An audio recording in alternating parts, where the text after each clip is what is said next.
तो बच्चों यहाँ पे कल हमने ईएमआई देख लिया था, मतलब एक्चुअल में आपने कैसे क्या देख लिया था कि किसी वायर पे अगर हम करंट कैरिंग वायर को मैग्नेटिक फील्ड में रखते हैं तो फोर्स किधर लगती है, फोर्स का मैग्नीट्यूड किस पे डिपेंड करता है, मैग्नेटिक फील्ड करंट और वायर की लेंथ पे। और दूसरी चीज हमने कैसे उसका डायरेक्शन निकालेंगे वो आपने क्या यूज करता है, Fleming's which rule, Shreya which rule, yes Fleming's left hand rule. अब आप मुझे ये बताओ ये तीनों फिंगर्स कौन कौन से क्या रिप्रेजेंट करती हैं? हाँ 90 डिग्री पे रखनी। और कौन से फिंगर क्या काम कर रही है? हाँ यस बहुत बढ़िया, FBI, ठीक है ना, बहुत बढ़िया, ओके। और फिर जाने से पहले हमने एक मोटर देखा था, मोटर से क्या समझे थे आप लोग, बताओ आप?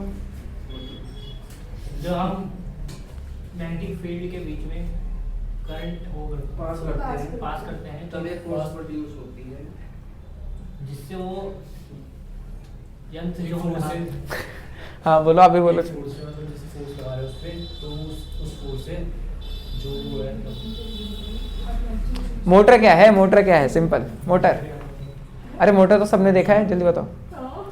अरे गोल गोल घूमता है ना, तो वही है कि जब हम किसी करंट कैरिंग कॉइल को मैग्नेटिक फील्ड के अंदर रखते हैं तो उस पर फोर्स लगती है और वो फोर्स उसे गोल गोल घुमाती है। ये है आपकी वर्किंग ऑफ मोटर, ठीक है। और नॉर्मली मोटर क्या है, आपका एक सिंपल सा डिवाइस है जो कि इलेक्ट्रिकल एनर्जी को एनर्जी में कन्वर्ट करता है, मतलब वो बिजली को वर्क में बदलता है, समझे ना, बिजली की इलेक्ट्रिसिटी एनर्जी को उसे गोल गोल घूमने की एनर्जी में कन्वर्ट कर देता है। ओके क्लियर है बात?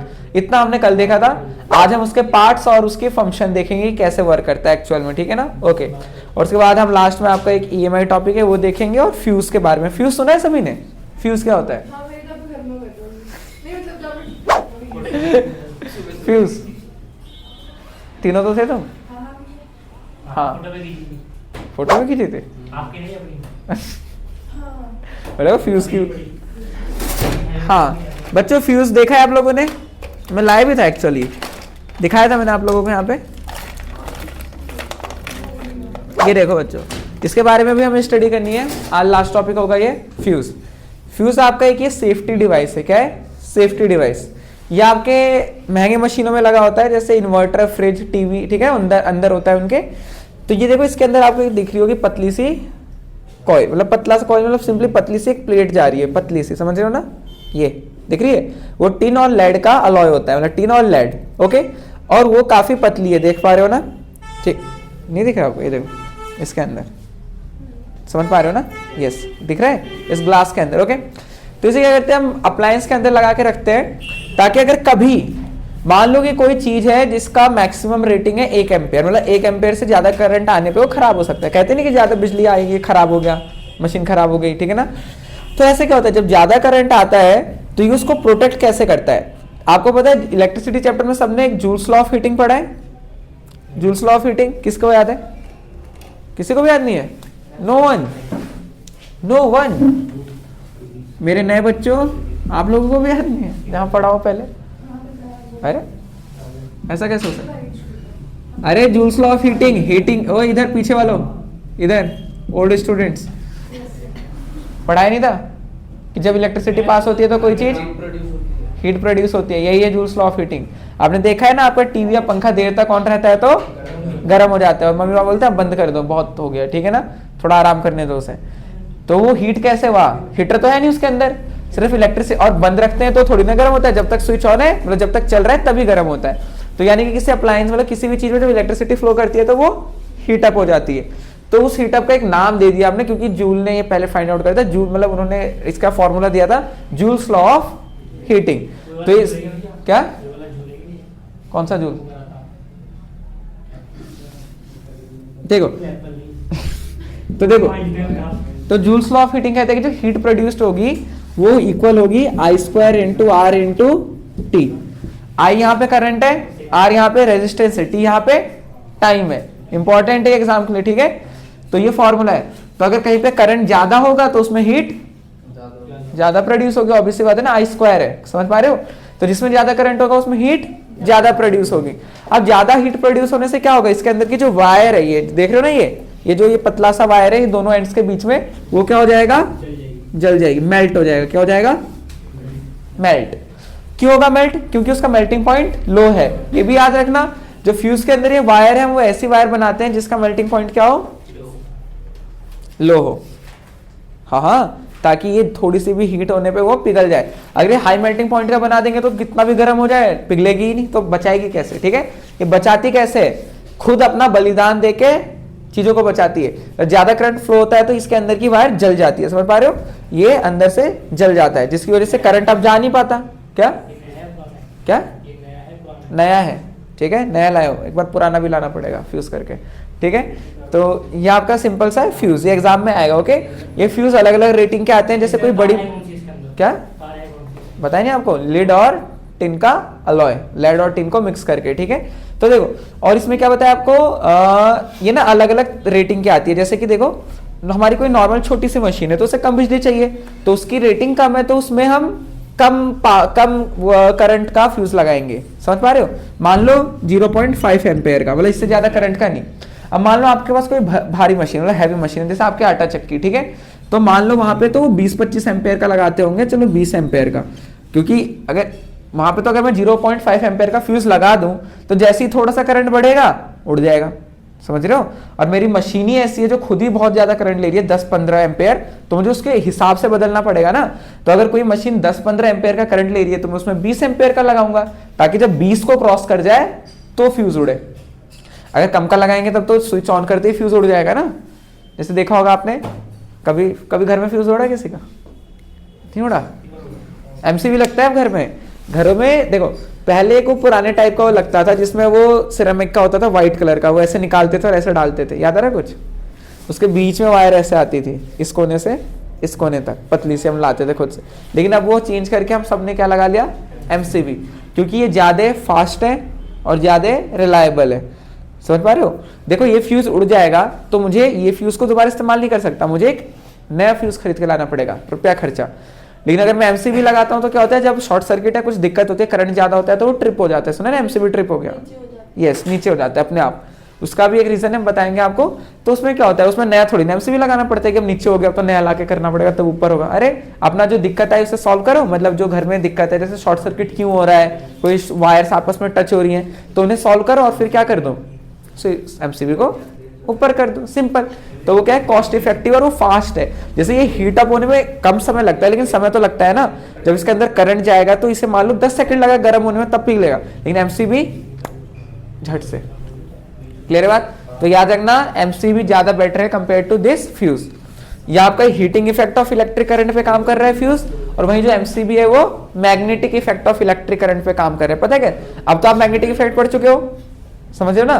तो देखो, जब शॉर्ट सर्किट होता है ना तो करंट बहुत ज्यादा हो जाता है वायर में, ठीक है। अब करंट बहुत ज्यादा हो जाता है तो उसके अंदर इलेक्ट्रोमैग्नेट लगे होते हैं, समझ पा रहे हो?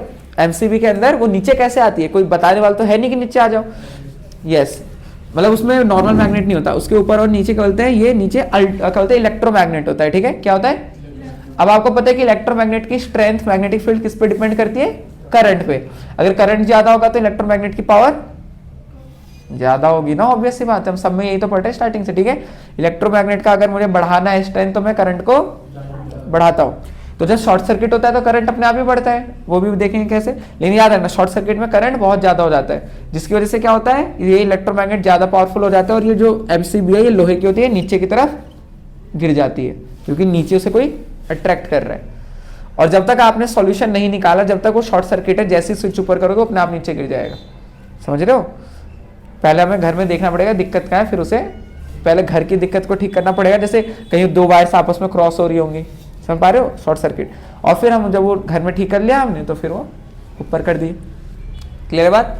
और शॉर्ट सर्किट बहुत खतरनाक होता है, आपने सुना होगा बड़े बड़े जगहों पे शॉर्ट सर्किट न्यूज में नहीं दिखते कि कारण बताया जा रहा है कि कहीं शॉर्ट सर्किट हो गया होगा।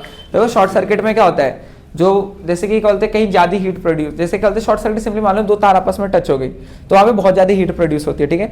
हीट प्रोड्यूस होने की वजह से क्या होता है, जो वायर का इंसुलेशन है वो भी जल जाता है, जो वायर के ऊपर का लेयर होता है ना प्लास्टिक का, वो भी जल जाता है, मेल्ट हो जाता है। जिसकी वजह से अगर आसपास कहीं पर्दा पुर्दा या कोई भी चीज रखी है, सॉकेट ही रखा है, सॉकेट जल गया, अब सॉकेट के बगल में कुछ, मतलब ऐसा नहीं है कि वो अपने आप आग पकड़ लेता है, वो धीरे धीरे कोई चीज जली, फिर वहां से सोफा जला और फिर ऐसे पूरे घर में आग लग गई, और घर में कोई होता नहीं है तो आग बढ़ जाती है, ठीक है।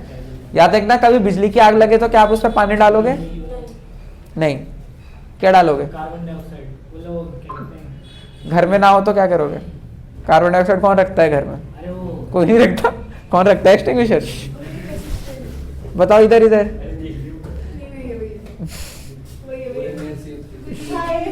गुड इवनिंग समृद्धि, जय श्री कृष्णा। क्या? Sodium hydrogen carbonate.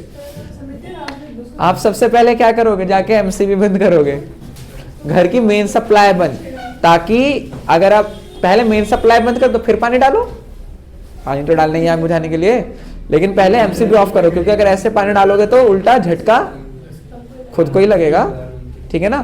तो ये चीजें सिचुएशन पता नहीं, ठीक है। अगर कभी ऐसा कुछ हो तो सबसे पहला काम होता है मेन सर्किट को ऑफ करना, ठीक है। उसके बाद जो करना है वो करेंगे, ठीक है, ताकि आग बढ़े भी ना, क्योंकि जब मेन स्विच ऑफ कर दोगे तो वहां पे हीट प्रोड्यूस होना बंद हो जाएगी, तो ऐसे भी कम हो जाएगा आग, ठीक है ना। उसके बाद बुझाओ अपना जो भी तरीका है, ठीक है। Okay, clear. आप दोनों इधर आ जाओ, बातें बहुत होती है पीछे बैठ के। चलो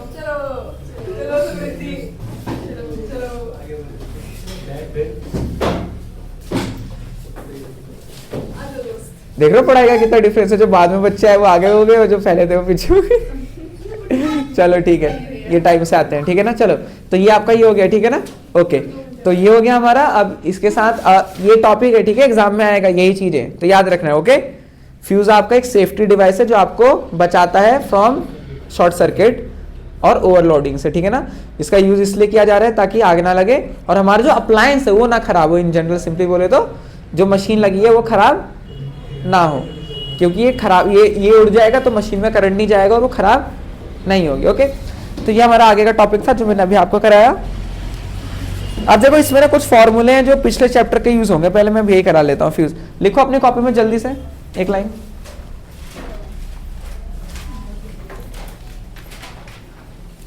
डालो इलेक्ट्रिक फ्यूज।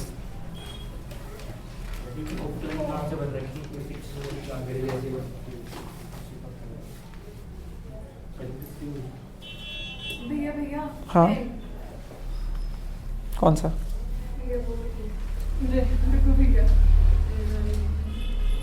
रेड, ठीक है, ठीक है, लिख लो सबसे पहले। A fuse is a safety device. A fuse is a safety device having short length of a thin, having short length of a tin plated copper wire. Having tin plated मतलब tin और copper का है, lead भी होता है लेकिन आपके इसमें टिन और लेड ही लिखा है, वो लिखा है tin plated copper wire having low melting point which melts and breaks the circuit, which melts having low melting point which melts, पिघल जाती है, समझ रहे हो ना, which melts and breaks the circuit if current exceeds the safe value. हाँ, and breaks the circuit if the current exceeds a safe value, मतलब वही आपकी सेफ वैल्यू से ऊपर जाता है तो अपने आप बंद हो जाता है. Current exceeds the safe value, yes, if the current exceeds a safe value, safe SAFE वाला, ठीक है, नॉट सेफ वैल्यू, ठीक है, क्लियर है बात. जैसे कि आपकी टंकी में आप सभी ने देखा होगा, लगा के रखा होगा ना, वो लगाता है वो बॉल, ताकि टंकी ऊपर भर जाए तो वो अपने आप बंद हो जाए, ताकि ओवरफ्लो ना हो. तो उसी टाइप का है कि एक लिमिट के ऊपर जब जाए तो वो उसे ऑफ कर दे. तो ये इसी का काम है कि अगर एक लिमिट से ऊपर करंट जाए तो ये फ्यूज हो जाए. क्लियर है बात. कहाँ तक लिखा? सेफ नहीं, सेफ SAFE वाला, बस इतना ही था. समझे इसका मतलब? श्रेया जल्दी बताओ जो समझे आप, इससे जो समझे, मतलब जो भी लिखा.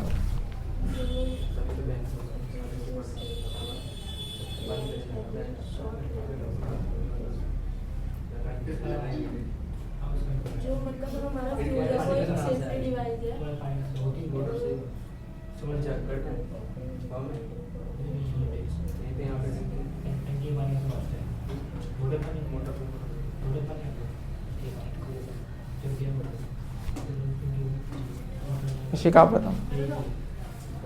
फ्यूज हमारी एक सेफ्टी डिवाइस है, वो एलॉय है टिन और कॉपर का, ठीक है. उसका जो मेल्टिंग पॉइंट होता है वो बहुत लो होता है, बहुत बढ़िया. और वो हमें करंट से मतलब सेफ हाँ बोलो बोलो, सही बोल रहे हो। प्रोटेक्ट करता है। हाँ मतलब करंट को, मतलब हमें करते हैं अप्लायंस को, किसी भी चीज़ को करंट से, मतलब करते हैं एक्सिस करंट से सेव करता है, ज़्यादा करंट से। Okay okay,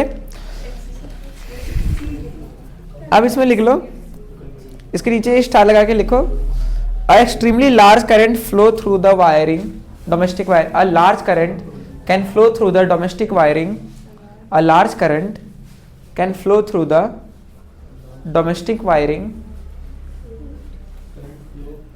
through the domestic wiring under two conditions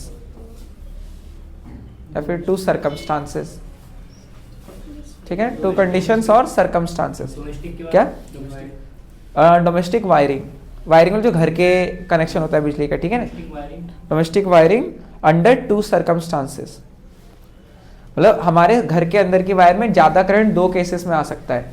एक है आपका केस जो आप सभी जिससे जानते हो, जिसे हम कहते हैं क्या, short circuit. Short circuit, short circuit का मतलब क्या होता है, आपकी दो वायर्स आ रही है जो हम क्रिएट करते हैं, जो मैं आपको दोनों वायर्स जब मैं टच करता हूं उसे कहते हैं शॉर्ट सर्किट। और इसके नाम में ही मीनिंग है, यहाँ पे शॉर्ट मतलब SHORT, शॉर्ट सर्किट। इसके नाम में ही क्या है आप देख सकते हो कि छोटा सर्किट, समझ पा रहे हो, छोटा सर्किट। तो इसका मतलब क्या है कि जब देखो नॉर्मली एक वायर और एक वायर के बीच में बहुत सारी अप्लायंसेस होते हैं, रेजिस्टेंस होते हैं, अलग अलग चीजें, पंखा है, बिजली, ठीक है, तो वो लॉन्ग सर्किट होता है, समझे। शॉर्ट सर्किट मतलब बीच में कुछ भी नहीं है, आपने इन दोनों वायर को डायरेक्टली कर दिया तो छोटा सर्किट हो गया। और शॉर्ट सर्किट में क्या होता है, अंदर रेजिस्टेंस बहुत ना के बराबर है, ठीक है। और आपको ये फॉर्मूला पता है, V = IR, और कहीं पे करंट बहुत लो है, मतलब क्या बोलते हैं, रेजिस्टेंस बहुत कम है, तो V/R क्या है, I है। तो जहां पे करंट बहुत कम है वहां पे ये पूरी वैल्यू बहुत ज्यादा होगी, करंट बहुत ज्यादा होगा, समझ पा रहे हो। तो रेजिस्टेंस कम हो जाता है जिसकी वजह से करंट बहुत बढ़ जाता है, और लगभग यहाँ पे रेजिस्टेंस लगभग 0 के पास होता है, जिसकी वजह से जो करंट प्रोड्यूस होता है वो बहुत ही ज्यादा होता है। अब क्या, जलने की वजह से कार्बन पार्टिकल्स, ठीक है। अब देखो करंट बहुत बढ़ गया, और जूल्स लॉ ऑफ हीटिंग क्या है, H = I² × R × T, यहाँ पे I का क्या होना है, स्क्वायर। तो समझ पा रहे हो क्या हो रहा है, यहाँ पे जो आपका करंट यहाँ पे बहुत ज्यादा बढ़ चुका है, उसकी वजह से जो हीट प्रोड्यूस हो रही है वो और भी ज्यादा बढ़ चुकी है, समझ आया नहीं है। जो करंट बढ़ने की वजह से हीट प्रोड्यूस हो रही है वो I की भी स्क्वायर टाइम्स है। तो अगर मान लो करंट 100 गुना बढ़ा तो हीट कितनी बढ़ जाएगी, 100 का स्क्वायर कितना हो जाएगा, 10,000। तो अगर 100 गुना करंट बढ़ा तो हीट 10,000, समझ पा रहे हो कितना बात है। मान लो एक हाथी का वजन 100 किलो है तो 10,000 किलो जितना चेंज आ रहा है, समझ पा रहे हो, उतना चेंज आ रहा है। ओके क्लियर है। तो इस वजह से क्या हो रहा है, हीटिंग हो रहा है। तो एक तो हो गया शॉर्ट सर्किट, ये लिख लेना, एक शॉर्ट सर्किट, और दूसरा ओवरलोडिंग। क्या, ओवरलोडिंग। ओवरलोडिंग का मतलब क्या होता है, जैसे देखो जब आपके घर में जैसे मान लो कि आपका गीजर भी चल रहा है, एसी भी चल रहा है, फ्रिज भी चल रहा है, मतलब हैवी अप्लायंसेस, मिक्सी, मतलब आपने घर के जितने भी हैवी अप्लायंसेस सब एक साथ खोल दिए, तो उस मोमेंट पे क्या होगा, आपके सर्किट में बहुत ज्यादा करंट फ्लो कर रहा होगा, क्योंकि करंट बहुत सारी चीजों को चाहिए। तो उस केस में भी करंट बहुत ज्यादा होता है और ऐसी आग लगने का और ये चीजें खराब होने के चांसेस होते हैं। ठीक है, ओवरलोडिंग। और सिंपली बोलते हैं ओवरलोडिंग का मतलब वो भी है कि जब आप एक प्लग लगा के उसमें बहुत सारी चीजें कनेक्ट कर देते हैं, मल्टी प्लग आता है ना, देखा होगा, वो लगाते हैं, उसके ऊपर भी पिन है, सामने भी पिन है, नीचे भी पिन है। तो एक ही प्लग में हमने एक ही टर्मिनल से इतनी सारी चीजें जोड़ दी तो ज्यादा करंट नहीं लेना पड़ेगा ना, तो वहां पे उस वायर के अंदर बहुत ज्यादा करंट आ रहा होगा, जिसकी वजह से फिर से खराब होने का खतरा। हाँ, इन्वर्टर में भी होता है, इन्वर्टर के उसके पीछे ही होता है फ्यूज, देखा आपने, ये इन्वर्टर के लिए लाया था मैं, 5 एम्पेयर का है, जो मैं आपको ये दिखा रहा हूँ, ये 5 एम्पेयर का फ्यूज है। कितने का, 5 एम्पेयर। करंट की रेटिंग होती है ना, पता है ना, ऐसे यूनिट 5 एम्पेयर। ठीक है, तो ये 5 एम्पेयर का है। Clear, okay. तो ये लिख लिया आपने, 2 रीजन लिख लो जल्दी से, शॉर्ट सर्किट एंड ओवरलोडिंग। तो इन्हीं से बचाते हैं हमें कौन, फ्यूज, क्योंकि अगर शॉर्ट सर्किट होता है तो भी फ्यूज उड़ जाता है, ओवरलोडिंग होती है तो भी फ्यूज उड़ जाता है। ठीक है, तो ये नाम लिख लिया आपने, ओके। अब लिख लो, क्या हम एक नॉर्मल वायर को फ्यूज वायर की तरह यूज कर सकते हैं क्या? इसका डायग्राम बना लो। इसका ना नॉर्मल जो डायग्राम होता है वो ऐसे डिनोट करते हैं फ्यूज का। ये फ्यूज का सर्किट डायग्राम है, समझ पा रहे हो, फ्यूज का सर्किट डायग्राम। ठीक है, फ्यूज का मतलब जैसे सर्किट में यूज करते हैं इसका। हाँ, गांधी जी का।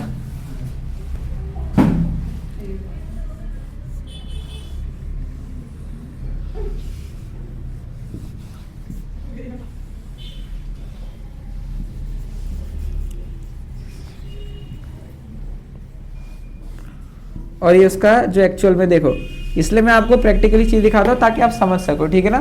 जैसे हमने डायग्राम बनाया, ये दो किनारे क्या है, मेटल केस या मेटल एंड्स हैं, ठीक है, और उसके बीच में एक वायर जा रही है, तो ये आपकी फ्यूज वायर है उसके अंदर। तो ये इसी चीज का डायग्राम है, बना लो।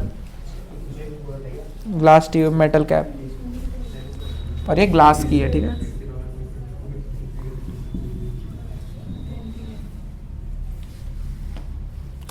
अब देखो इंपॉर्टेंट क्वेश्चन ये आता है, क्या हम इस फ्यूज वायर की जगह एक नॉर्मल कॉपर की वायर का यूज कर सकते हैं क्या? आप बताओगे क्यों? रीजन क्या होगा? एग्जाम में ऐसी तो क्वेश्चन आएंगे अब आप लोगों के, ठीक है। लेस रिएक्टिव, केमिस्ट्री थोड़ी ना, यहाँ फिजिक्स है। कॉपर वायर का मेल्टिंग पॉइंट हाई होता है उसको। हाँ, तो देखो ऑब्वियस सी बात है, अगर मैं यहाँ पे कॉपर वायर यूज करता हूँ तो ये तो ज्यादा भी करंट जाए मेल्ट ही नहीं होगा, तो इसका काम क्या है? फ्यूज ही नहीं होगा ना ये। तो हमें तो फ्यूज चाहिए जो उड़ जाए, हमें थोड़ी ना चाहिए कि उड़े ही ना। अगर ये अपने आप को बचा ले तो दुनिया तबाह हो जाएगी, ठीक है। मतलब ये अपने आप को बचाने पे लग जाए, मशीन उड़ जाए, मैं बच जाऊं। जैसे लोग हेलमेट पहनते हैं सस्ते वाले, जब ठुकते हैं तो मतलब लोग नीचे वो बटन नहीं लगाते, समझो ना, जब गिरेंगे तो हेलमेट अपने आप को बचा लेगा और सर गया वो भी लास्ट में, ठीक है। ठीक है, हेलमेट खरीदो, अच्छे खरीदो, बहुत ही अच्छे खरीदो। बेकार की चीजों में खर्चा करते हैं, पिज्जा महंगा वाला, हेलमेट सस्ता वाला, ठीक है। कुछ सेफ ऐसी चीजें अच्छी खरीदनी चाहिए। ओके, हो गया।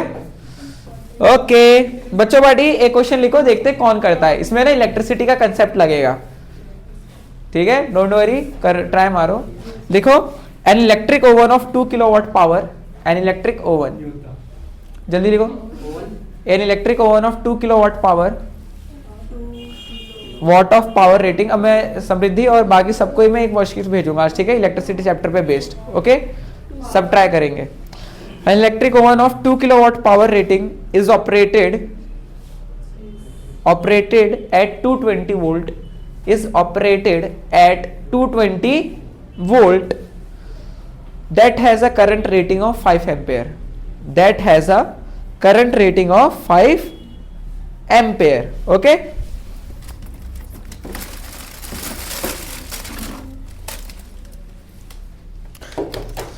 okay, okay. What result do you expect? Explain, what result do you expect? What result do you expect? Explain.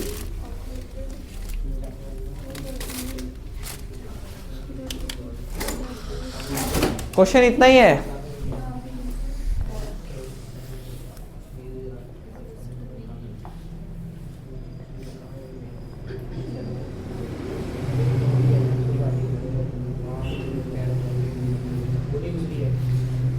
बोलो बच्चों।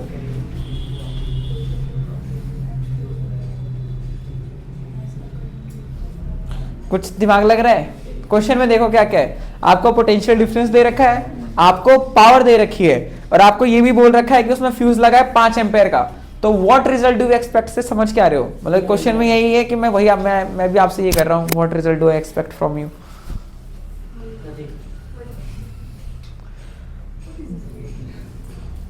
ये चैप्टर भी नहीं पढ़ा आपने? पढ़ा है आपने? यहाँ की बात नहीं कर रहा मैं, जहाँ पहले पढ़ा हो वहाँ की बात कर।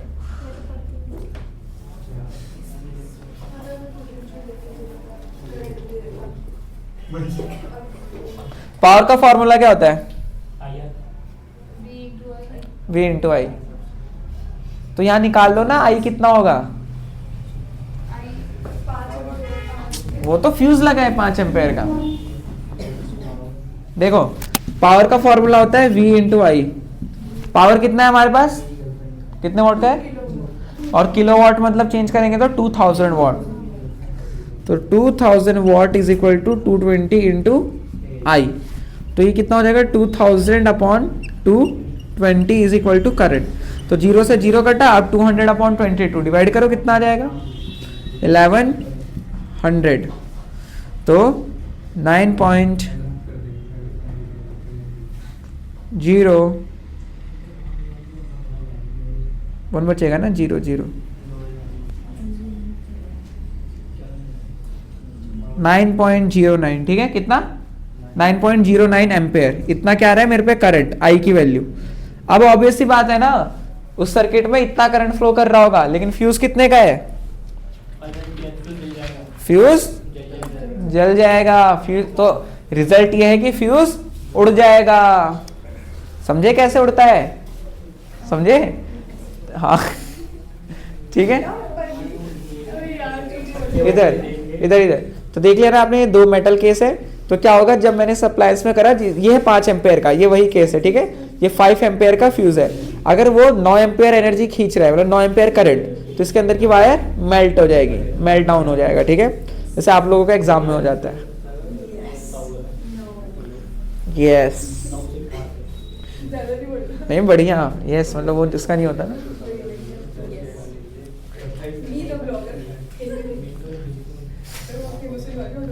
हाँ सच्ची में हो जाओगे आप।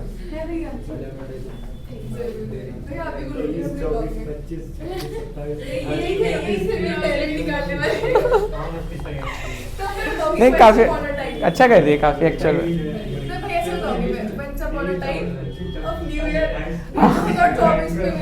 हाँ नहीं 24 बड़ा होगा, ठीक है। You have to do big things in 2024, ठीक है। नहीं नहीं करना एक्चुअल, बढ़िया बढ़िया। हो गया, आंसर आया, कैसे समझ आया। एक क्वेश्चन और लिखो, लिखो जल्दी से। A circuit has a fuse of 5 ampere. Yes,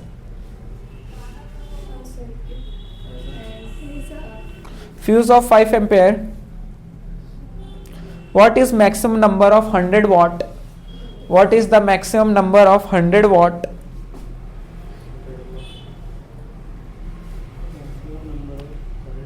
100 watt 220 volt, मतलब 100 वाट के बल्ब आते थे ना पहले, याद होगा। 100 watt 220 volt bulbs that can be safely used in the circuit. हाँ 100 watt 220 volt bulbs that can be safely used in the circuit. अच्छा क्वेश्चन है, ट्राई योर दिमाग in this. Used in this, देखो एक सर्किट है जिसमें ये fuse लगा रखा है मैंने 5 एम्पेयर का, और आपके पास 100 वॉट के बल्ब हैं बहुत सारे, ठीक है ना। लेकिन ऑब्वियस बात है, क्वेश्चन ये कि आप कितने बल्ब को साथ में जला सकते हो कि ये फ्यूज ना उड़े। बहुत सारे लगाएंगे तो ज्यादा करंट जाएगा, फ्यूज उड़ जाएगा। तो सेफली ऐसा कुछ नहीं होता।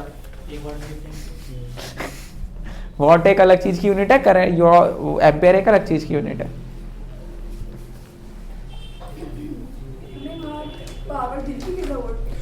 इस वाले टॉपिक में सिर्फ लविश ही था ना रेगुलर, शायद से। आप दोनों तो इधर उधर थे उस समय।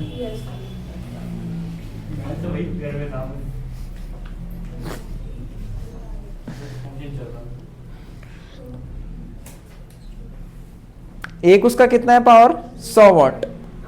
नहीं एक उसका मतलब जो करंट है 0.2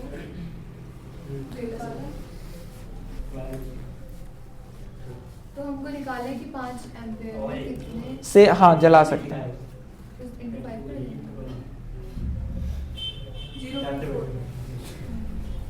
0.4। चलो देखो देखो क्वेश्चन इजी सा ही है, लेकिन कॉमन सेंस लगाने वाला है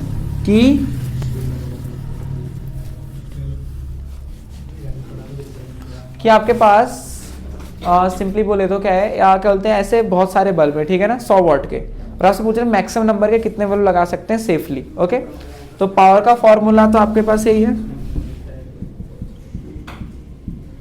V इंटू आई। अब एक बल्ब कितना है, 100 वॉट का। 100 वॉट की पावर का मतलब क्या है कि वो 100 जूल एनर्जी 1 सेकंड में कंज्यूम कर रहा है। वॉट का मतलब ये होता है। तो अगर मान लो मैक्सिमम नंबर को मैंने x मान लिया, ठीक है ना, x नंबर को कनेक्ट करता हूँ, समझ पा रहे हो। एक बल्ब है 100 वॉट का, तो 100 इंटू एक्स, एक्स है नंबर ऑफ बल्ब, x क्या है, number of bulb which can be safely put into this circuit, ठीक है। तो 100 into x is equal to V कितना गिवन है 220 वोल्ट, 220 इंटू करंट I कितना दे रखा है मेरे को, मैं फ्यूज कितने का लगा है, और समझो फ्यूज 5 एम्पेयर का लगा है, इसका मतलब 5 एम्पेयर से ज्यादा करंट नहीं होना चाहिए, मैक्सिमम 5 हो सकता है, तो 5। तो यहां से x की वैल्यू आ जाएगी ना, मतलब मैंने कितने बल्ब लगाऊं कि हिसाब यही रहे कांस्टेंट, समझ पा रहे हो।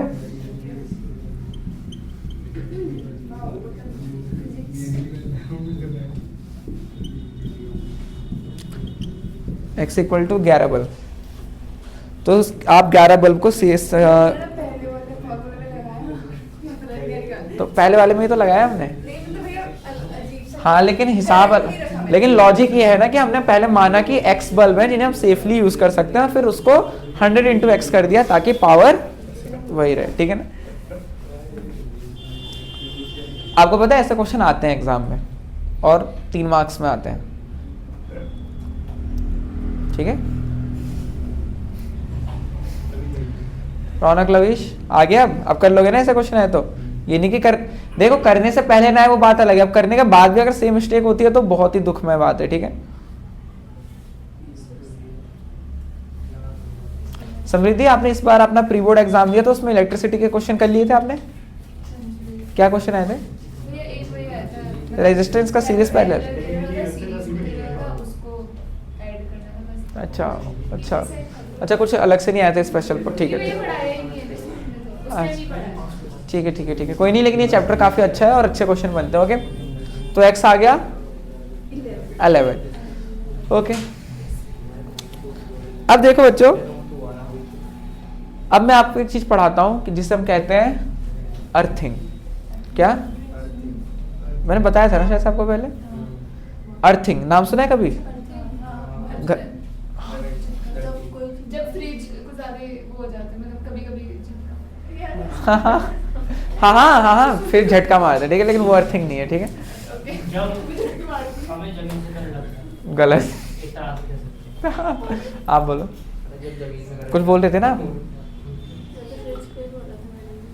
भैया मुझे बताएं तो कुछ तो बोलो, फ्रिज को क्या, फ्रिज करंट मारता है, भैया जब बारिश बुरिश पड़ती है, पानी नीचे आता है तो एनर्जी भी नीचे आती है, तो एक तरह से करंट नीचे जाता है, तुरंत ठंडी दीवारों में चढ़ जाता है, किसी ऑब्जेक्ट पे चढ़ जाता है, तो छूते करंट लगता है। चलो मैं समझाता हूँ बहुत अच्छे से, लेकिन चलो मुझे अच्छा लग रहा है आप लोगों के आंसर सुन के, नए पर्सपेक्टिव पता चलते हैं, ठीक है ना। नहीं सच्ची में यही है। चलो आप कुछ अर्थिंग कुछ तो बोल दो, सेम। अच्छा, ऊपर से पानी गिरा, ऊपर की बिजली जमीन में चली गई। चलो सुनो बच्चों, देखो अर्थिंग क्या है, जैसे कि आपका, जैसे कि नॉर्मल आपका फ्रिज के एग्जांपल लेके चलते हैं, जो आपको फ्रिज करंट मारता है, लविश को मारा है शायद से, ठीक है ना, डर गया है बेचारा, फ्रिज से दूर रहता है वो, ठीक है। तो देखो क्या होता है, फ्रिज पूरा क्या होता है, उसका केस किसका होता है, मेटल का केस होता है, समझ पा रहे हो ना, लोहे का, पीछे भी आगे भी, ओके। तो देखो क्या हो सकता है, कई बार क्या होता है, जो उसके अंदर की वायरिंग जुड़ी हुई है, समझ रहे हो, फ्रिज के अंदर की जो वायरिंग है कोई थोड़ी सी छिल गई, मतलब लोहे से लग के छिल गई और वो मेटल की बॉडी से टच हो गई। जैसे कि मैं मान लेता हूँ कि ये मेरे पे एक फ्रिज है, बस पता नहीं, ठीक है ना, यहाँ पे वायर जा रही थी और ये वायर यहाँ से छिल गई और ये लोहे से टच हो गई, जिसकी वजह से क्या होगा, अब ऑब्वियस सी बात है कि मेटल बॉडी में भी करंट फ्लो कर रहा है। अब मैं उसे छूंगा तो ऑब्वियस सी बात है झटका लगेगा, क्योंकि फ्रिज में भी करंट है। और देखो करंट कब फ्लो करता है, जब कहीं पे पोटेंशियल का डिफरेंस हो, तो मेरे में पोटेंशियल कम है, उसमें ज्यादा है, तो झटका तो लगेगा ही। तो इससे बचाने के लिए हम क्या करते हैं, तो इसकी बॉडी होती है मेटल बॉडी, उससे एक वायर हम जोड़ लेते हैं और उसे एक वायर के थ्रू ले जाके जमीन के अंदर गाड़ देते हैं। मतलब एक अर्थ वायर होती है जो हमने घर में लगवाते हैं, सुना होगा आपने घर में अर्थिंग, ऐसा सुना होगा, घर में अर्थिंग कराई है, सुना है ऐसे, ऐसे सुन, पूछना अपने पापा जी से, ठीक है, पापा जी क्या हमारे घर में अर्थिंग हुई है, ये आप लोगों को पापा बहुत अच्छा बताएंगे, ठीक है, मैं गारंटी लेता हूँ, क्योंकि उन्हें ये सब पता होता है, ठीक है ना। बस मैं तो बता ही रहा हूँ, मैं बोल रहा हूँ इन जनरल, ठीक है ना, वो आपको, क्योंकि काम यही होता है पापा लोगों का ना, घर को सेफ रखो। CCTV लगा दिया, ठीक है। तो वो बताएंगे, देखो इसमें क्या होता है, घर में क्या होते हैं, आगे क्या होते हैं, गड्ढा खोदते हैं बहुत ज्यादा, ठीक है, उसमें एक तांबे की प्लेट डालते हैं और नमक डालते हैं और कोयला डालते हैं, ठीक है। जादू वादू नहीं कर रहे हैं, ठीक है ना, जादू नहीं है ये, वो हम नमक और कोयला इसलिए डाल रहे हैं ताकि कंडक्टिविटी बढ़े। सॉल्ट होता है ना, तो वो कंडक्टिविटी को इंक्रीज करता है, इलेक्ट्रिसिटी को फ्लो होने में, ठीक है। और वहाँ पे एक पाइप भी डाल देते हैं पानी डालने के लिए, कि मतलब वहाँ से एक पाइप लाके ऊपर रख देते हैं ताकि हम कभी ऊपर से पानी डाले तो वहाँ पहुँच जाए, ताकि नीचे का एरिया गीला रहे, ताकि कंडक्टिविटी अच्छी हो। तो क्या होता है, जमीन के अंदर हमने तांबे की प्लेट डाली और यहाँ से एक पतली नहीं मोटी सी एक वायर लेके लाके हमने सर्किट के मेन बोर्ड में जोड़ देते हैं। तो ये इस वायर को कहते हैं अर्थ वायर, मतलब ये वायर सीधे कहाँ जा रही है, धरती माँ के अंदर, अर्थ में, ठीक है ना। तो अब क्या होता है, जैसे देखो अब अर्थ का पोटेंशियल होता है 0 वोल्ट पे, मतलब अर्थ का पोटेंशियल 0 होता है, जमीन छूने पे करंट थोड़ी देर लगता है, 0 वोल्ट मान के चलते हैं, ठीक है। तो मान लो जब इस फ्रिज के अंदर करंट आ रखा है, तो अब क्या होगा, जो एक्स्ट्रा करंट आया है इसमें, वो सारा का सारा वायर करंट तुम्हें लगने से पहले कहाँ चला जाएगा, अर्थ में, धरती माँ में, समझ रहे हो। जिसकी वजह से आप छुओगे तो आपको करंट नहीं लगेगा, क्योंकि वो करंट कहाँ चला गया, अर्थ में। इसीलिए कहते हैं कि घर में अर्थिंग कराना बहुत जरूरी है। जिसने अर्थिंग नहीं कराई उसको लगेगा झटका, ठीक है। तो हम अर्थिंग इसलिए कराते हैं ताकि हम इलेक्ट्रिक शॉक से बच जाए हम लोग, ठीक है ना। तो इसी जैसे देखो अर्थिंग का और अर्थिंग के देखो कलर की भी एक कोडिंग होती है, ठीक है। घर में जो वायरिंग होती है 3 कलर्स में होती है, वैसे तो अब नए स्टैंडर्ड आ गए, लेकिन नॉर्मली 3 कलर की होती है। एक होती है रेड, एक होती है ब्लैक और एक होती है ग्रीन। और हमारे पास तीनों ही कलर के मार्कर हैं, चलो ठीक है, ओके। ये देखो, तो हमारे पास 3 है, ठीक है, रेड, ब्लू, ग्रीन। क्या, अच्छा ब्लू की जरूरत नहीं, आजकल ब्लू लगाते हैं स्टैंडर्ड में, ठीक है, क्लियर है। देखो देखो ग्रीन ये दिख रही है, ठीक है, समझ पा रहे हो ना, ब्लू रेड। इस वाली बुक में क्या कन्वेंशन है, अब नए नए आ चुके हैं, ठीक है ना। पहले यही होते थे, करंटली क्या है, पहले क्या, वैसे तो अभी भी यही चलते हैं। लाइव के लिए वही लिया, अर्थ वायर के लिए, लाइव के लिए रेड और न्यूट्रल के लिए ब्लैक। तो देखो जो यहाँ पे है, जो ग्रीन वायर है, ग्रीन है धरती से रिलेटेड, तो हम इसे अर्थ वायर लेके चलते हैं, समझ पा रहे हो। मतलब ये कोई, जैसे कि कोई इलेक्ट्रिशियन आपके घर पे काम कर गया और उसने कोई भी कलर लगा दिया, उसके बाद जो इलेक्ट्रिशियन आ रहे हैं उसे थोड़ी ना पता चलेगा कि कौन सी वायर क्या है। तो एक स्टैंडर्ड होता है वर्किंग का, ताकि कोई भी इलेक्ट्रिशियन है तो उसे पता चल जाए ग्रीन है तो ये अर्थ वायर है, कंफ्यूज ना हो, ठीक है। तो ग्रीन वायर हमारी होती है क्या, अर्थिंग है, अर्थ वायर।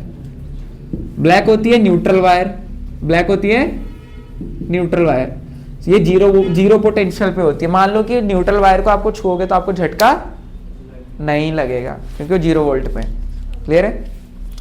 और वहीं लाइव वायर जो कि लाल रंग की है, रेड, ये है लाइव वायर, मतलब जिंदा वायर। सुना है ना आप लोगों ने ये सब, नहीं सुना ये सब, इलेक्ट्रिशियन से सुनना, ठीक है ना, कभी ठीक करने। भैया लाइव वायर के बारे में बताना जरा, इशिका जा रही है समृद्धि के घर,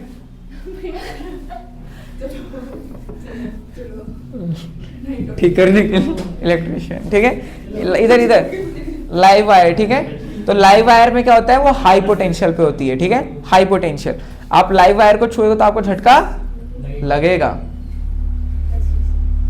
क्योंकि लाइव वायर में ज्यादा पोटेंशियल और आपके अंदर कम पोटेंशियल है। तो करंट कहां से हाई से लो में फ्लो करता है, तो आपके अंदर घुसेगा करंट और आपको बहुत जोड़कर झटका लगेगा।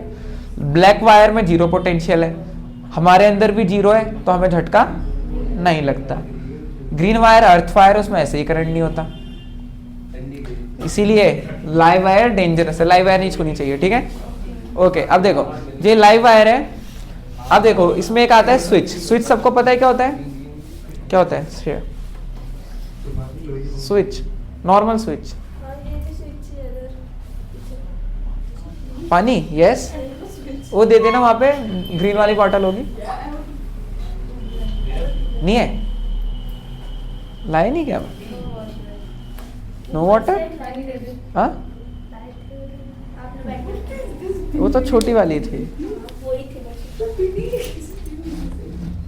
मैं नहीं लाया। अच्छा चलो ये वाली तो लाया ही हूँ, वो पता नहीं शायद, ठीक है। तो देखो जो स्विच होता है आपका, ये भी क्या होता है, डिवाइस होता है जिससे हम करंट को रोकते और फ्लो करवाते हैं, ठीक है ना, स्विच ऑन और ऑफ करते हैं। तो ये भी एक इलेक्ट्रिकल अप्लाई मतलब टूल है, ठीक है, सिंपली बोले एक वो है। तो देखो इंस्ट्रूमेंट है, तो इसमें क्या होता है, स्विच को याद रखना, बहुत आता है एग्जाम में, स्विच को हमेशा लाइव वायर के साथ जोड़ते हैं। जो स्विच में ऑन ऑफ का होता है ना, ये किसके साथ होता है, लाइव वायर। क्योंकि मान लो देखो एक्चुअल में होता क्या है, जैसे देखो ये ब्लैक है, ये रेड है और यहाँ पे स्विच है, समझ पा रहे हो। जब स्विच ऑन होता है तो क्या रेड और ब्लैक आपस में जुड़ जाती है, जिसकी वजह से करंट फ्लो करता है, रेड से आता है और ब्लैक से जाता है। समझ पा रहे हो? तो अगर ये स्विच ऑफ है, ठीक है, समझ पा रहे हो, स्विच ऑफ है तो यहां से करंट इसमें नहीं जा पाया। क्लियर है बात? तो इसीलिए करंट मतलब स्विच ऑफ मतलब कहते हैं लाइट बंद हो जाती है, ठीक है। बट अगर मैं अभी भी लाइव वायर को छूंगा तो करंट लगेगा ही लगेगा, ठीक है। तो देखो एक्चुअल में जैसे क्या होता है, जैसे कि यहाँ पे मेरा बल्ब है, तो इसमें क्या होता है, जैसे कि करंट एक लाइव वायर से आता है और यहाँ पे स्विच लगा होता है और ये इधर से और ये न्यूट्रल वायर से डायरेक्टली जुड़ा होता है, एक एंड लाइव वायर से और एक एंड न्यूट्रल से। तो करंट यहाँ से फ्लो करता है और यहाँ जाता है, लेकिन स्विच हमेशा लाइव वायर और अप्लायंस के बीच में होना चाहिए, ताकि जब मैं स्विच ऑफ करूँ तो लाइव वायर का करेक्शन बल्ब से कट हो जाए। तो अब मैं इसे छूंगा तो करंट नहीं लगेगा, क्योंकि इसमें तो करंट है ही नहीं न्यूट्रल वाली में।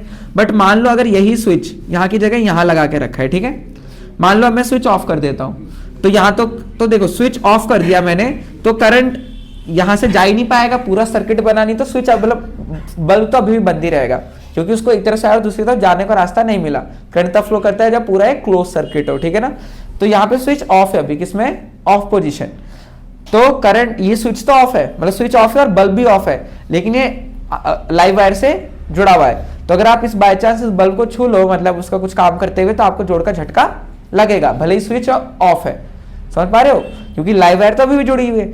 दैट्स व्हाई हम स्विच को हमेशा किस में कनेक्ट करते हैं, लाइव वायर में। बहुत इंपॉर्टेंट है, याद रखना, we always connect a switch to the live wire.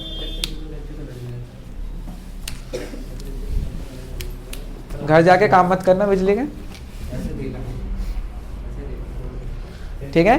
तो याद रखना, ग्रीन कलर क्या है आपका, earth wire, red live, black neutral wire.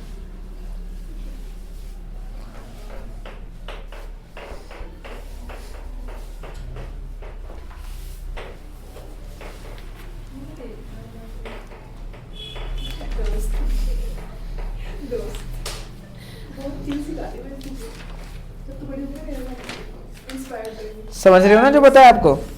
और लिख लेना, फ्यूज वायर को हमेशा क्या करते हैं, सीरीज में कनेक्ट करते हैं। लिख लो इसी के साथ, अ fuse is connected in series with the domestic circuit. ये भी इंपॉर्टेंट है, क्यों? क्योंकि सीरीज में करंट फ्लो होने का एक ही रास्ता होता है, जितना भी करंट जाएगा उसी के थ्रू जाएगा। अगर पैरेलल में मैंने रेजिस्टेंस लगा दिया तो क्या होगा, करंट रेजिस्टेंस फ्यूज को छोड़ के दूसरे रास्ते से चला जाएगा, तो फ्यूज उड़ेगा ही नहीं और कुछ बिगड़ेगा ही नहीं, मतलब सब बिगड़ जाएगा। Connected in series with the domestic circuit. और बच्चों आपको ये भी पता होगा, बार बार हम पढ़ चुके हैं कि घर की वायरिंग सीरीज में होती है पैरेलल में। बाकी लोगों ने सुना है यहाँ पे जो आगे तीनों बैठे हैं, सीरीज पैरेलल। तो घर की वायरिंग पैरेलल में क्यों होती है? श्रेया, आपने स्कूल का नाम क्या बताया था? ठीक है, तो देखो अब तो अलग से ही बनाना, लेकिन इतना अभी याद रखो, जो क्या है, घर की वायरिंग किसमें होती है, पैरेलल में। पैरेलल में क्या होता है, हर अलग चीज का अलग स्विच होता है। तो मैंने एक लाइट ऑन करता हूं तो ऐसा नहीं कि सारी की सारी लाइटें ऑन हो जाएंगी, ठीक है, सबके लिए अलग स्विच है। और अगर कोई एक खराब भी हो जाए तो दूसरा खराब मतलब दूसरा बंद नहीं होगा। पैरेलल का एडवांटेज है। और तीसरा ये है कि सबको इक्वल पोटेंशियल डिफरेंस मिलता है। अब अगर पैरेलल में मैंने 10 बल्ब लगा रखे हैं तो सब ब्राइट जलेंगे, बट वही 10 बल्ब अगर मैंने सीरीज में लगा के रखे हैं तो सब में पोटेंशियल डिफरेंस कम हो जाएगा, सारे बल्ब डिम हो जाएंगे। क्या हो जाएंगे? डिम। आपने ये भी नोटिस करा होगा, जैसे कभी मेले ओले में गए होंगे, जैसे लगता है दुर्गा पूजा और ये सब, तो पहले नॉर्मल लाइट लगा के रखते थे 100 वॉट, लेकिन आपने देखा होगा बहुत लंबी लगी रहती थी, लेकिन उनमें लाइट बहुत कम आती है। मतलब नॉर्मली एक सिंगल बल्ब लगाओ तो ज्यादा रोशनी करता है, लेकिन उनके इतने सारे बल्ब होते हैं लेकिन वो डिम जल रहे होते हैं, क्योंकि सारे बल्ब सीरीज में होते हैं। बस सीरीज में क्या होता है, बल्ब डिम हो जाएंगे अगर ज्यादा बल्ब में, लेकिन पैरेलल में नहीं होंगे। क्लियर है बात या नहीं? यस, बहुत ही बढ़िया बच्चों। और देखो, हजार्ड्स ऑफ इलेक्ट्रिसिटी, इलेक्ट्रिसिटी खतरनाक है, ये आग लगा सकती है, किसी की जान ले सकती है, जान ले सकती है ना, ठीक है, और बर्न्स दे सकती है। क्या? और ये ठीक भी कर सकती है पागल लोगों को। मूवीज में नहीं देखा आपने? हाँ हाँ, मूवीज में नहीं देखा आपने? श्रेया किसका इलाज करना है आपको? इतनी खुश हो गया, जरूरत है मेरे को, ठीक है, क्लियर है बात? और किसी को पागल भी बना सकती है ठीक इंसान को। चल अब देखो precautions in use of electricity, आपको क्या क्या सावधानियां बरतनी चाहिए बिजली के साथ काम करते हुए। पहली बात तो हाथ सूखे हो, और दूसरी बात सूखे हाथ से भी नहीं, ग्लव्स पहन के काम करो, प्लास्टिक के ग्लव्स और प्लास्टिक शूज पहने हो, ठीक है ना। और गीले मतलब वही गीले हाथों से कुछ नहीं टच करना, ओवरलोडिंग नहीं करनी है, एक सॉकेट लगा के बहुत सारी चीजें उसमें नहीं जोड़नी है, ठीक है।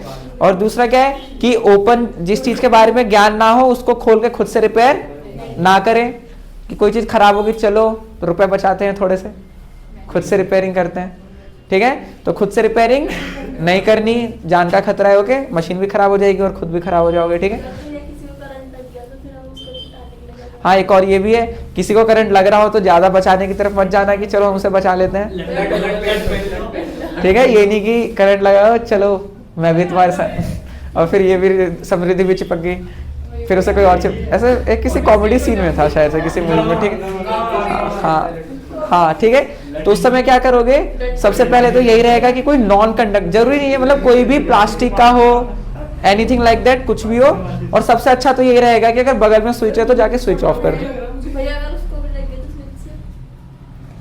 स्विच से तो नहीं लगना चाहिए, लेकिन मतलब वही है कि आप सबसे पहला काम होगा ये होगा कि देखो ऐसे मोमेंट में ना टेंशन नहीं लेनी चाहिए, बी काम रिलैक्स, जो हो रहा है आप अपना ध्यान से करो, ना टेंशन में आके कुछ करिए, तुम खड़े होकर देखते रहोगे। लोग क्या करते हैं, वहां कोई मर रहे लोग खड़े रहते हैं, इतने टेंशन में चले, अरे नहीं जाना चाहिए, जो सेफ है वो करो, जो तुम कर सकते हो, ठीक है ना, टेंशन में मत जाओ, ठीक है ना, अच्छे से करोगे जो भी करोगे, ओके। तो वो है, एक ये काम हो गया। और उसके अलावा तो यही सब है, क्या बोलते हैं, स्विच को हमेशा लाइव वायर में लगाना चाहिए, ठीक है, स्विच को हमेशा लाइव वायर में लगाना चाहिए। और मतलब ये किसी भी चीज को ओपन नहीं करना चाहिए, और किसी लाइव चीज पे घर में अगर कोई बिजली का आपको स्विच विच ये सब लगाना हो तो सबसे पहले मेन को ऑफ कर देना चाहिए मेन जगह से, ठीक है। और दूसरा, अगर कोई आपके यहाँ घर में आपको पता चलता है कि स्विच खराब है, फॉल्ट है, या फिर यहाँ से चिंगारी निकलती है, तो इंतजार नहीं करना चाहिए, कल आराम से ठीक करूंगा, मतलब जल्दी कर लेना चाहिए, ठीक है। जैसे कोई चीज खराब हो तो उसे रेक्टिफाई जल्दी करना चाहिए। जैसे आपकी पढ़ाई में भी जो कुछ नई चीज नहीं आती है, डाउट होता है तो क्लियर कर लो, ये नहीं कल आराम से आके पूछूंगा, ठीक है। डू इट राइट नाउ, ठीक है। तो ये था आपका डोमेस्टिक वायरिंग, अर्थिंग समझ गए, to protect ourselves, domestic wiring series parallel में होती है। तो अब देखो इधर बच्चों, हाँ चैप्टर खत्म है। देखो इलेक्ट्रिकल में इसके नोट्स भेजूंगा, देखो मोटर है ना, इसका मैं एक बार वर्किंग आपको एक्सप्लेन करूंगा वीडियो में, ठीक है। देखो जैसे मैंने आपको कल अच्छे से एक्सप्लेन करता, दो मैग्नेट है, उसके बीच में रेक्टेंगुलर कॉइल है जिसमें क्या करंट फ्लो कर रहा है, करंट फ्लो कर रहा है, जिसकी वजह से इसमें फोर्स लग रही है, एक में ऊपर और एक में नीचे, जिसकी वजह से ये गोल घूम रहा है। क्योंकि तो एक में करंट इधर जा रहा है और एक में करंट इधर आ रहा है, तो फोर्स की डायरेक्शन बदल जाएगा ना, ILB निकालेंगे ऐसे, तो एक में ऊपर एक नीचे, तो क्या करेगा, रोटेट। क्लियर है बात।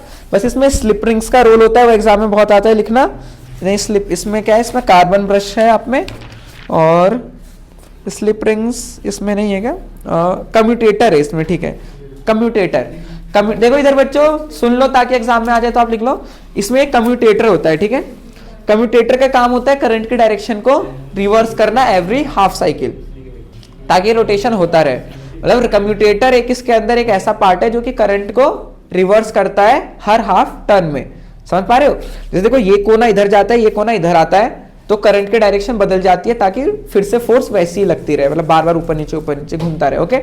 और यही लास्ट में आपका कि हम एक मोटर को स्ट्रॉन्ग कैसे बना सकते हैं, उसमें नंबर ऑफ टर्न्स इंक्रीज करके, वहां पे परमानेंट मैग्नेट की जगह इलेक्ट्रोमैग्नेट यूज करके, क्योंकि इलेक्ट्रोमैग्नेट ज्यादा पावरफुल होते हैं कंपेयर टू परमानेंट मैग्नेट। और तीसरी चीज उसके अंदर सॉफ्ट आयरन कोर यूज करके, ठीक है ना। तो